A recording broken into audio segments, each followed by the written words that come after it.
Salut tout le monde, aujourd'hui c'est le retour test pour les Nike Terra Kiger 8. Alors je vous avais fait un premier article il y a un mois de ça quand je les ai reçus, voilà, juste pour vous donner mes premières impressions. Et maintenant je les ai testés donc j'en sais un petit peu mieux. Alors pour vous replacer le modèle, au niveau des chiffres, c'est drop 4 mm, donc un drop assez faible, un poids de 300 grammes et un prix de vente de 140 euros. D'accord? Alors, déjà, je vous montre le style de cette chaussure que moi personnellement je trouve assez cool. Elles ont voilà, cette ligne un peu féroce, agressive. Voilà, la belle virgule de Nike qu'on reconnaîtrait parmi tant d'autres. Et voilà, ce style qui donne envie d'aller vite, si on peut dire.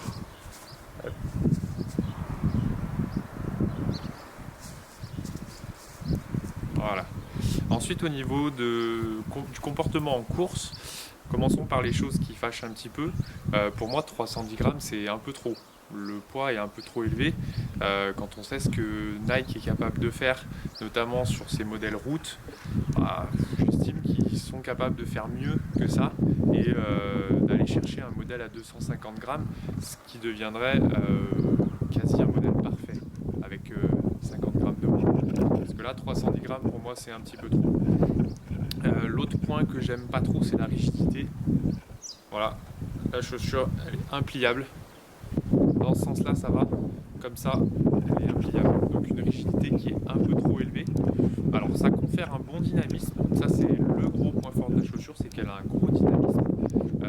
Par contre, en termes de confort, c'est un peu limité. Je pense que sur des distances longues, au niveau de la route plantaire, ça peut fumer un petit peu.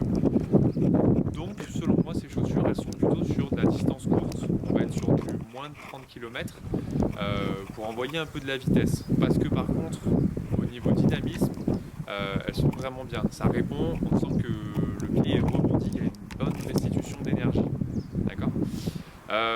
Sinon, quoi dire au niveau des points positifs, le confort du mesh est génial. Parce qu'il est ultra souple, ultra léger. Et en même temps, il est solide. Il y a le pare-pierre devant. Et puis il a été doublé pour limiter l'abrasion. Donc voilà, moi j'ai fait quand même pas mal de sorties avec et franchement c'est nickel, ça n'a pas bougé, elles sont comme neuves. À l'arrière, on a des zones de rembourrage sur le talon, juste ce qu'il faut pour protéger le tendon. Et en même temps, voilà, ça fait pas trop l'effet pantoufle, d'accord? Les crampons multidirectionnels, je les avais un peu critiqués sur ma première vidéo parce que je trouvais qu'ils étaient trop petits. Et en fait, c'est plutôt une bonne surprise. Alors, dans de la boue, c'est limite quand même, mais sur pas mal de terrain, même voilà, des petits graviers, tout ça, ça va le faire quand même.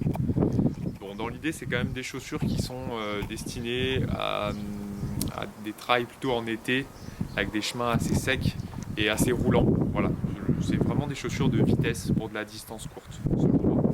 Voilà ce qu'il en est pour ce nouveau modèle Nike. Donc c'est les Terra Kiger 8.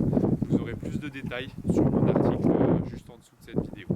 Voilà, bon trail.